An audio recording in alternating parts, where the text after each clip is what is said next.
सतीश भोसले उर्फ खोक्याच्या समर्थनार्थ आदिवासी समाज आता आक्रमक झालाय। वन विभागाकडून सतीश भोसलेच्या घरावर केलेल्या कारवाईच्या निषेधार्थ तुळजापुरात रास्ता रोको आंदोलन करण्यात येते, तर दलित पॅंथरचाही आंदोलनाला सक्रिय पाठिंबा मिळतोय। वन विभागाच्या अधिकाऱ्यांवर कारवाई करावी, तसंच सतीश भोसलेचा जातीवाचक उल्लेख करणाऱ्यावर अॅट्रॉसिटी अंतर्गत गुन्हा दाखल करावा या मागणीसाठी आंदोलन करण्यात येतंय। तसंच सतीश भोसले याच्या कुटुंबियांवर दाखल खोटे गुन्हे मागे घ्यावेत अशीही मागणी आंदोलक करतायत।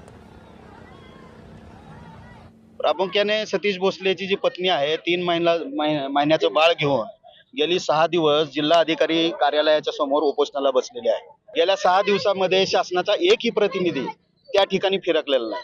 आज आम्ही रस्ता रोको धाराशिव जिल्ह्याच्या वतीने प्रातिनिधिक स्वरूपात तुळजापूरला केलेला आहे। यापुढे ही आंदोलनाची चैन अशीच महाराष्ट्रभर सलग राहील। दलित पॅंथरने याला सक्रिय पाठिंबा दिलाय आणि ते उपोषण सुद्धा दलित पॅंथरच्या बॅनर खालीच आपण सुरू केलेलं आहे। एबीपी माझा, उघडा डोळे बघा नीट।